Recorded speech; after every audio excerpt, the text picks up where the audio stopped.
श्रृंखला सर्व आत्माओं के पिता परमात्मा शिव के द्वारा उच्चारित महावाक्यों के संकलन पर आधारित है। ओम शांति। गॉडलीवुड स्टूडियो द्वारा प्रस्तुत अमूल्य रत्न में आप सभी का हार्दिक स्वागत है। संगम युग पर स्वयं दाता विधाता वरदाता परम पिता परमात्मा हमें बेहद की अविनाशी प्राप्तियों से भरपूर करते हैं।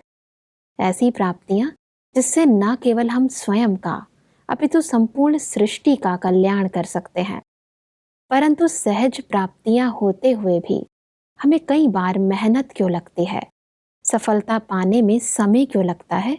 आज इन्हीं प्रश्नों का उत्तर हम ईश्वरीय महावाक्यों द्वारा जानेंगे और इन महावाक्यों के स्पष्टीकरण के लिए हमारे मध्य हैं प्रजापिता ब्रह्मा कुमारिस ईश्वरीय विश्वविद्यालय के वरिष्ठ राजयोगी शिक्षक आदरणीय राजू भाई साहब। तो सब आपका आज के एपिसोड में बहुत बहुत स्वागत है। तो सब आज हम बात करेंगे 29 दिसंबर 1983 के महावाक्यों पर, जिसका टॉपिक है संगम युग, सहज प्राप्ति का युग। परमात्मा ने कहा कि जैसे परमात्मा सदा बड़ी दिल वाले बेहद की दिल वाले हैं, इसलिए सर्व की दिल लेने वाले दिलाराम हैं, ऐसे बच्चे भी बेहद की दिल, फ्राख दिल, दातापन की दिल रखने वाले सदा दिल खुश से जहान को खुश करते हैं। ऐसे खुशनसीब आत्माएं हो, आप श्रेष्ठ आत्माएं ही जहान के आधार हो। तो सब इस महत्व को समझाएं। परमात्मा जैसे बड़ी दिल वाले हैं जी। सब बच्चों की दिल लेने वाले हैं, उनको हम दिलाराम भी कहते हैं जी। तो परमात्मा अपने बच्चों को कहते हैं, आप बच्चे भी पूरे जहान के लिए, पूरे विश्व के लिए दिल लेने वाले दिलाराम बच्चे, बाप के बच्चे हो, सब प्राप्ति कराने वाली आत्माएं हो। जो आपको प्राप्तियां हुई हैं सबको बांटो, दान करो, तो ये आपकी अपने आप बढ़ती जाएंगी। तो परमात्मा अपने बच्चों को अपने समान बड़ी दिल, विशाल दिल वाला भरपूर बना करके सबको दान करना सिखाते हैं। सबको देते चलो, सबको बांटते चलो, क्योंकि आप जहान के लिए रोशनी हो, जहान को देने वाले दाता हो। परमात्मा कहते हैं कि आप सभी जगते जागती ज्योत बनते तो जहान वाले भी जगते। आप सोते हैं तो जहान सोता है। आप सबकी चढ़ती कला होती तो सर्वात्माओं का कल्याण हो जाता। सर्व यथाशक्ति समय प्रमाण मुक्ति और जीवन मुक्ति को प्राप्त होते हैं।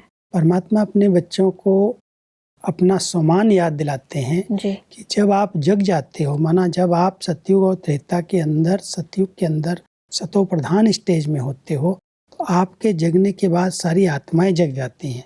और जब आप द्वापर युग में विकारों के कारण, देहाभिमान के कारण, अज्ञान की नींद में सो जाते हो, तो आपके कारण आपके सारे वंशज, सारी वंशावली सो जाती है। तो वर्तमान समय आप बच्चों को इस महत्व को समझना है कि हम सारे विश्व के लिए मार्गदर्शक हैं। हमको देख करके सब लोग सीख रहे हैं, इतनी बड़ी जवाबदार आत्माएं हैं जी। तो इस स्मृति में रह करके ही हम विश्व कल्याण की सेवा कर सकते हैं। तो परमात्मा अपने बच्चों को जहान के नूर, जहान की सेवा करने वाली जहान की रोशनी, तो परमात्मा अपने बच्चों को कहते हैं, जब आप बच्चों की चढ़ती कला होती है तो बाकी सब आत्माओं को अपना अधिकार प्राप्त हो जाता है, मुक्ति और जीवन मुक्ति का वर्षा मिल जाता है। तो इसलिए आप ऐसी आधार मूर्त आत्माएं हो जो आपको सारी दुनिया फॉलो कर रही है जी। आपकी चढ़ती कला के आधार से सबका भला हो जाता है, सब दुखों से छूट जाते हैं। तो वर्तमान समय हम सब चढ़ती कला की ओर जा रहे हैं, अपनी आत्मा को सतो प्रधान बना रहे हैं। तो अन्य आत्माएं भी हमारे साथ साथ उनको भी गति सद्गति की प्राप्ति हो जाती है। परमात्मा कहते हैं कि आप विश्व पर राज्य करते हो तो सर्वात्माएं मुक्ति की स्थिति में रहती हैं। तीनों लोकों में आपके राज्य समय दुख अशांति का नाम निशान नहीं। ऐसी सर्वात्माओं को बाप द्वारा सुख शांति की अंजलि दिलाते, जो उसी अंजलि द्वारा बहुत समय की मुक्ति की आशा सर्व की पूर्ण हो जाती है। कि वर्तमान समय जब हम आत्माओं को परमात्मा के द्वारा जीवन मुक्ति प्राप्त होती है जी। विश्व का राज्य प्राप्त होता है, सतयुग के अंदर हमारा देवी देवताओं के रूप में पाठ चलता है, तो अन्य सभी आत्माएं मुक्ति धाम में होती हैं। जी। तो परमात्मा कह रहे हैं आप बच्चे सारी दुनिया की सर्व आत्माओं को सुख शांति का वर्षा परमात्मा से दिला देते हो। आधा कल्प तक जब तक आप राज्य करते हो तब तक सब आत्माएं शांति धाम में शांत रहती हैं, और फिर जब आप आत्माएं द्वापर युग से पाठ बजाती हो, नीचे गिरती कला की ओर आती हो, तब वो आती हैं तो भी अपने सुख स्वरूप स्थिति में पहले रहते हैं, जी। क्योंकि उनको भी कुछ समय के लिए जीवन मुक्ति प्राप्त हो जाती है। तो आप बच्चों के आधार से पूरे विश्व की आत्माएं कैसे आपको फॉलो करती हैं, आपकी जो ऊंची स्टेज है उसके आधार से उनको ऊंचाइयों का अनुभव होता है, वो भी सुख और शांति की प्राप्ति करते हैं। तो आप परमात्मा से वर्षा लेते भी हो और सर्व आत्माओं को दिलाते भी हो। जी। वैसा परमात्मा कहते हैं कि क्योंकि डायरेक्ट सर्व प्राप्तियों के दाता, सर्व शक्तियों के विधाता, सेकंड में सर्व अधिकार देने वाले वरदाता, श्रेष्ठ भाग्य विधाता, अविनाशी बाप के बच्चे बने, ऐसी अधिकारी आत्माओं को सदा अधिकार को याद करते रूहानी श्रेष्ठ नशा और सदा की खुशी रहती है। बेहद की दिल वाले किसी हद की प्राप्ति की तरफ दिल आकर्षित तो नहीं होती, सदा सहज प्राप्ति के अनुभवी मूर्त बने हो, व ज्यादा मेहनत करने के बाद थोड़ा सा फल प्राप्त करते हो। परमात्मा अपने बच्चों को इतना ऊंचा नशा, इतना ऊंचा सम्मान याद दिलाते हैं कि आप जी। बच्चे किसके हो। जो स्वयं दाता, भाग्य विधाता, वरदाता बाप है, उससे आप सबको सब प्राप्तियां हुई हैं। तो इतने भरपूर रहो जो किसी हद की प्राप्ति के पीछे आपकी बुद्धि न जाए। जी। सब प्राप्तियां संगम युग पर आपको हुई हैं। अब उन प्राप्तियों से दूसरों को देने वाले बनो, बड़ी दिल वाले बनो। किसी से भी लेने की आकर्षण आपको नहीं होनी चाहिए। आप इतने भरपूर रहो जो आप दूसरों को दे सको, क्योंकि आप बच्चे किसके हो। तो परमात्मा हम सबको इतना ऊंचा सम्मान याद दिला करके कहते हैं सदा इस नशे और खुशी में रहो, तो कहीं भी किसी की तरफ भी आपको आकर्षण नहीं होगी, आप सबको देने वाले बन जाएंगे। जी। परमात्मा कहते हैं कि वर्तमान समय सीजन है प्रत्यक्ष फल खाने की। एक शक्तिशाली संकल्प व कर्म किया और एक बीज द्वारा पदम गुणा फल पाना, तो सीजन का फल अर्थात सहज फल की प्राप्ति करते हो। फल अनुभव होता है व फल निकलने के पहले माया रूपी पंछी फल को खत्म तो नहीं कर देते हैं, तो इतना अटेंशन रहता है, वह मेहनत करते, योग लगाते, पढ़ाई भी पढ़ते, यथाशक्ति सेवा भी करते, फिर भी जैसा प्राप्त होना चाहिए वैसा नहीं होता। क्योंकि संगम युग प्रत्यक्ष फल प्राप्त करने का युग है। जी। जो कुछ हम परमात्मा के लिए या सेवा के लिए कर रहे हैं, उसका रिटर्न उसी समय हमें प्राप्त होता है। परमात्मा कहता है कई बार जैसे फल जब निकलने लगता है तो कई चिड़ियाएं आ जाती हैं, उसको खा जाती हैं। तो ये माया रूपी चिड़िया आपके फल को खा तो नहीं लेती, क्योंकि परमात्मा के कार्य में अगर हम मददगार बनते हैं, उनके बच्चे बनते हैं, तो हमें सब प्राप्तियां अपने आप होने लगती हैं, उसी समय मिलती। भविष्य की चाहना नहीं है। अभी हमने कोई कार्य किया, सेवा में मदद की, तो सबकी दुआएं मिलती हैं, खुशी मिलती है, शक्ति मिलती है, उसका अनुभव होता है, सहज योगी जीवन हो जाती है। मेहनत नहीं करनी पड़ती। अगर फिर भी मेहनत करनी पड़ती है, माना जो प्रत्यक्ष फल मिलना चाहिए उसकी बजाय वो प्रत्यक्ष फल कहीं कोई खा रहा है बीच में, नहीं तो आपके जीवन में मेहनत होनी नहीं चाहिए। सहज योगी जीवन है, आप परमात्मा के बच्चे हो। बच्चों को अगर मेहनत करनी पड़ रही है तो जरूर कहीं ना कहीं आपको जो फल मिलना चाहिए उसकी बजाय कहीं बीच में कोई दूसरा खा रहा है। वो माया रूपी पंछी हमारे उस प्रत्यक्ष फल को बीच में खा जाती है। इसलिए परमात्मा कहता है आप बच्चों को सहज योगी जीवन की बजाय मेहनत का अनुभव करना पड़ता है। परमात्मा कहते हैं कि होना सदा चाहिए, क्योंकि एक का पदम गुणा है तो अनगिनत फल की प्राप्ति हुई ना, फिर भी सदा नहीं रहता। जितना चाहिए उतना नहीं रहता। उसका कारण संकल्प कर्म रूपी बीज शक्तिशाली नहीं। वैसे भी जब अगर बीज कमजोर है, कोई भी बीज अगर भरपूर नहीं है और उसको बोया जाए, उसको जमीन में डाला जाए, तो उस प्रकार का पौधा ही नहीं निकलता, फिर फल कैसे वैसा मिलेगा। तो परमात्मा कहता है अगर संकल्प रूपी बीज में ही कोई कमी है, कमजोरी है, दृढ़ता नहीं है, तो आपको फल भी ऐसा नहीं मिल रहा है। परमात्मा तो अपने बच्चों को संपूर्ण सब कुछ प्राप्तियां करा रहे हैं, फिर भी अगर कोई महसूस करता है कि मेरे पास ये चीज़ की कमी है, मुझे मेहनत करनी पड़ती है, मेरा योग नहीं लगता है, मुझे खुशी नहीं रहती है, तो परमात्मा कहता है कारण को खुद निवारण करो। कारण खुद है कि आपके संकल्पों में कमजोरी है, संकल्प बीज है, श्रेष्ठ कर्म बीज है, और उस बीज की कमजोरी के कारण आपको खुशी, वो प्राप्ति का अनुभव नहीं हो रहा है। तो चेक करो, अगर ऐसा कोई बीज है तो उस बीज को शक्तिशाली बनाओ। अपने शुद्ध श्रेष्ठ संकल्प से हम अपने बीज को शक्तिशाली बना सकते हैं। परमात्मा आगे कहते हैं कि वातावरण रूपी धरनी शक्तिशाली नहीं, वह धरनी और बीज ठीक है, फल भी निकलता है, लेकिन मैंने किया, इस हद के संकल्प द्वारा कच्चा फल खा लेते व माया के भिन्न भिन्न समस्याएं, वातावरण, संग दोष, परमत व मनमत, व्यर्थ संकल्प रूपी पंछी फल को समाप्त कर देते हैं। इसलिए फल अर्थात प्राप्तियों से, अनुभूतियों के खजाने से वंचित रह जाते। बहुत सूक्ष्म चेकिंग है ये जी, कि धरनी भी अच्छी है, बीज भी अच्छा है, फल भी निकल रहा है, लेकिन निकलते निकलते अगर ये आ जाता है कि मैंने किया, मैंपन आ गया, तो मैंपन से वो जैसे हमने कच्चा फल खा लिया, या फिर किसी का संग लग गया, संग दोष में आ गए, परमत के प्रभाव में आ गए, तो परमात्मा कहता है जो बीज का फल मिलना चाहिए, प्रत्यक्ष फल की जो अनुभूति होनी चाहिए, उसके बीच में माया व्यर्थ संकल्प रूपी पंछी के रूप में आ गई, और उसने उस प्रत्यक्ष फल को, जो हमें खुशी, शक्ति मिलनी चाहिए, उस फल को उसने स्वतः खा लिया, कच्चा ही खा लिया, इसलिए पकने नहीं दिया।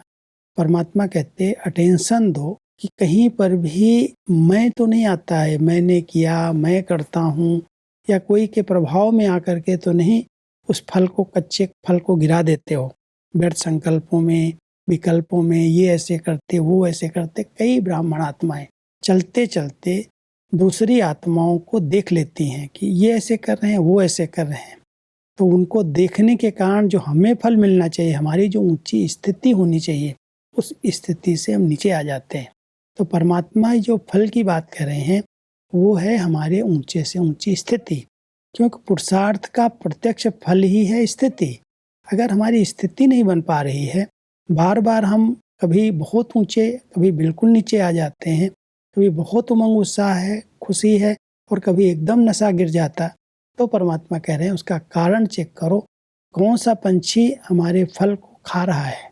आगे बढ़ते हैं तो परमात्मा कहते हैं कि सदा दिल तख्त नशीन बच्चों को मेहनत हो नहीं सकती, संकल्प किया और सफलता मिली, विधि का स्विच ऑन किया और सिद्धि प्राप्त हुई।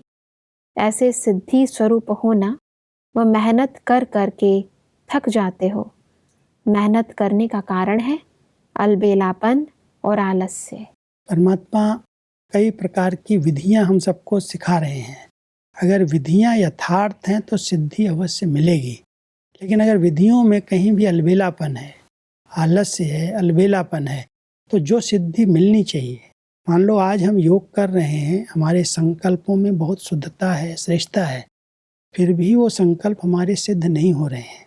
हम सोचते कुछ है, होता कुछ है, माना विधि कहीं ना कहीं यथार्थ नहीं है जी। अगर उसमें कोई कुछ भी मिक्स है, थोड़ा भी अलबेलापन है, चलो समय पर मिल जाएगा, अभी तक कौन बना है, अभी तो समय पड़ा है, ये भी अपने अलबेलेपन की भाषा है जी। तो परमात्मा हम बच्चों को कह रहे हैं कि अगर आपको सिद्धियां नहीं प्राप्त हो रही हैं, विधि पूर्वक चलने के बाद भी सिद्धि नहीं मिल रही है, तो जरूर कहीं ना कहीं आलस्य और अलबेलापन मिक्स है जी। उसको चेक करो और उस चेक करके उसको समाप्त कर दो।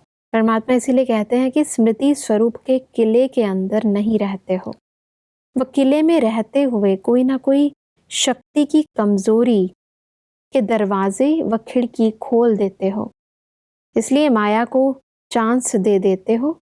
चेक करो कि कौन सी शक्ति की कमी है, अर्थात कौन सा रास्ता खुला हुआ है।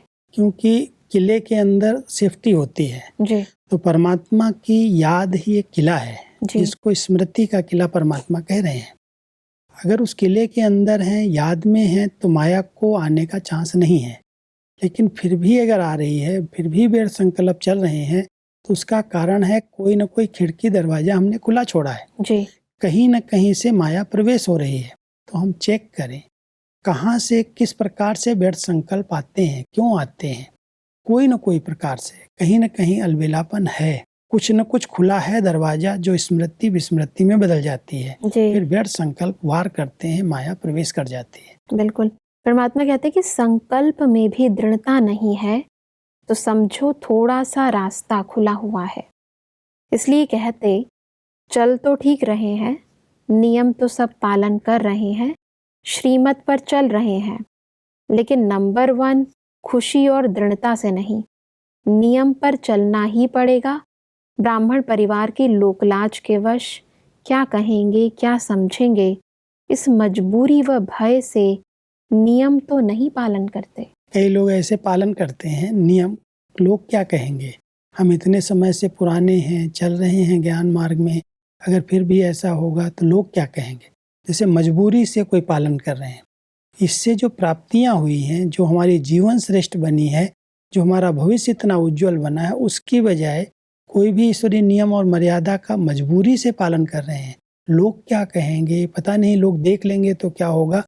ना जैसे कोई मजबूरी से कोई बात को अपने स्वीकार नहीं किया, लेकिन अंदर से मजबूरी के कारण कर रहे हैं। मजबूरी या डर, कुछ न कुछ डर भी है, मजबूरी भी है, इस कारण से हम कर रहे हैं। तो परमात्मा कहता है चेक करो कि जो भी परमात्मा के इस ईश्वरीय विश्वविद्यालय के विधान बने हैं, जो नियम और मर्यादाएं आपको बताई गई हैं, उनको हम सहज स्वतः अपना समझ करके, अपना भला, अपना कल्याण समझ करके पालन कर रहे हैं, या लोगों के भय के कारण, लोग क्या कहेंगे इस कारण हम पालन कर रहे हैं।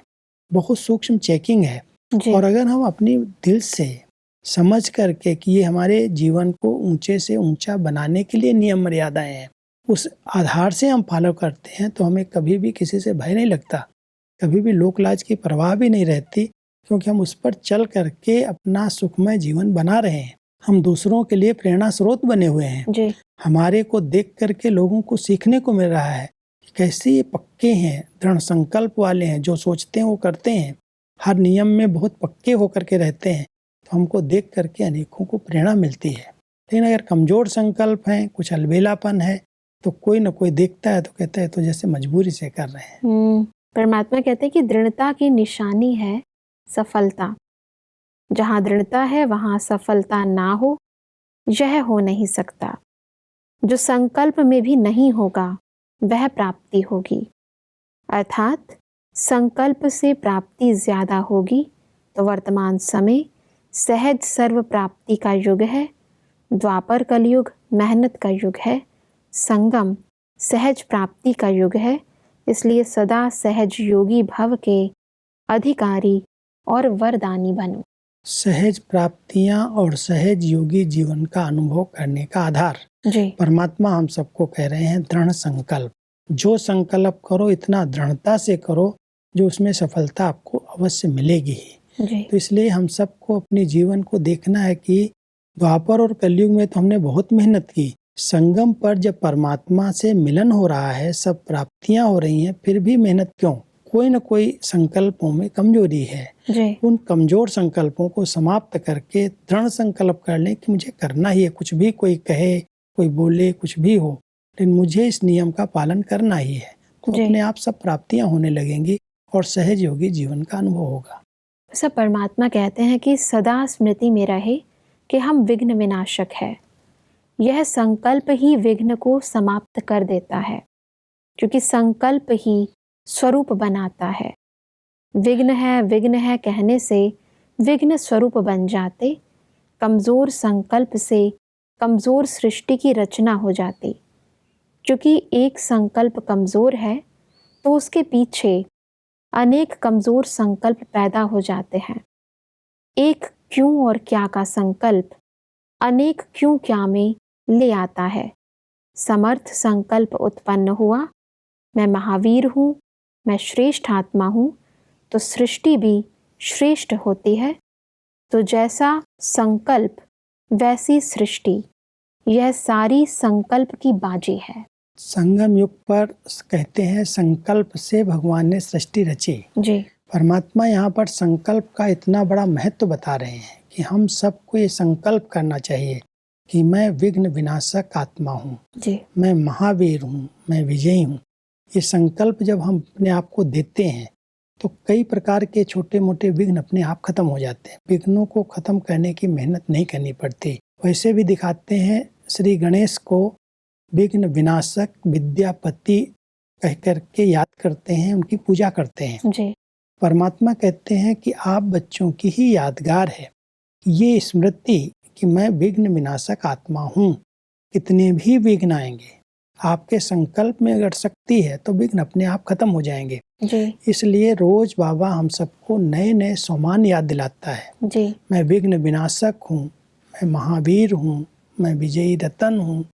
इस प्रकार के कई सोमान हैं जिन सोमान को बार बार याद करने से, स्मृति स्वरूप बनने से अपने आप वो कमियां, वो विघ्न, सब प्रकार की समस्याएं समाप्त हो जाती हैं, क्योंकि संकल्प से सृष्टि रची जाती है। तो संकल्प इतने शक्तिशाली हों, संकल्पों में इतनी दृढ़ता हो कि जो संकल्प करें वो हमारे स्वरूप में आ जाए। अगर संकल्प हमारे स्वरूप में आ जाते हैं तो छोटी मोटी जो कमी कमजोरियां हैं वो अपने आप समाप्त हो जाती हैं। जी इसलिए परमात्मा कहते हैं जब आप सवेरे आँख खुलती है उस समय उठते ही ये संकल्प कर लो कि मेरे मस्तक पर विजय का तिलक लगा हुआ है। जी मैं एक विघ्न विनाशक आत्मा हूँ, मैं विजयी हूँ, मैं महावीर हूँ, मैं गणेश हूँ। इस प्रकार का अगर सम्मान लेकर के फिर कर्म क्षेत्र पर हम जाते हैं और कई प्रकार के विघ्न आते हैं उनको हम सहज पार कर लेते हैं। वो नशा रहता है, वो स्मृति रहती है, तो उस स्मृति के आधार से सदा विजय हमें प्राप्त होती है। और इसीलिए परमात्मा कहते हैं कि इसके लिए बस सिर्फ दृढ़ संकल्प और डबल नाइट, मेरा कुछ नहीं सब कुछ बाप का है। जब बोझ अपने ऊपर रखते हो तब सब प्रकार के विघ्न आते हैं। मेरा नहीं तो निर्विघ्न, मेरा है तो विघ्नों का जाल है। ऐसा आज हमने बहुत ही गहराई से समझा कि कैसे हम अपने अंदर की कमी व कमजोरियों को चेक व चेंज करके ईश्वरीय सर्व प्राप्तियों के अधिकारी बन सकते हैं। सब स्पष्टीकरण के लिए आपका बहुत बहुत धन्यवाद। ओम शांति। दर्शकों, आज के महावाक्यों में परमात्मा ने कहा इस संगम युग पर प्रत्यक्ष फल प्राप्त करने के लिए हमें अपने संकल्प व कर्म रूपी बीज को शक्तिशाली बनाना है। परमात्मा ने कहा कि मेहनत मुक्त बनने के लिए हमें आलस्य व अलबेलेपन को छोड़कर दृढ़ता से श्रीमत का पालन करना है। परमात्मा ने कहा कि विघ्नों को समाप्त करने के लिए सदा स्मृति रहे कि मैं विघ्न विनाशक आत्मा हूँ, क्योंकि जैसा संकल्प होता है वैसी ही सृष्टि होती है। दर्शकों, आज के महावाक्यों से संबंधित यदि आपके मन में कोई भी प्रश्न है तो आप हमें ईमेल कर सकते हैं। हमारा ईमेल आईडी है amulyaratna@godlywoodstudio.org। अगले एपिसोड में एक और अव्यक्त वाणी के साथ आप सभी के समक्ष हम फिर हाजिर होंगे। तब तक के लिए लेते हैं इजाजत। ओम शांति। मुख्य सार: प्रत्यक्ष फल नहीं मिलने का कारण संकल्प व कर्म रूपी बीज तथा वातावरण रूपी धरनी का शक्तिशाली न होना। मैंने किया इस हद के संकल्प द्वारा कच्चा फल खा लेना। मेहनत से बचने की विधि: स्मृति स्वरूप के किले में रहो। चेक करो कि कौन सी शक्ति की कमी है। मजबूरी व लोक लाज के भय से नियम तो नहीं पालन करते। सदा स्मृति में रहे कि हम विघ्न विनाशक हैं। ये संकल्प ही विघ्नों को समाप्त कर देता है, क्योंकि संकल्प ही स्वरूप बनाता है। अधिक जानकारी के लिए संपर्क करें Amulya Ratan Godlywood studio, Manmohini Van, Shantivan post, Abu road 307510, district Sirohi, Rajasthan. Email ID है amulyaratn@godlywoodstudio.org। इस श्रृंखला को प्रजापिता ब्रह्मा कुमारीज ईश्वरीय विश्वविद्यालय के सेवा केंद्रों पर क्लास में नियमित रूप से चलाने के लिए गॉडलीवुड स्टूडियो से संपर्क करें।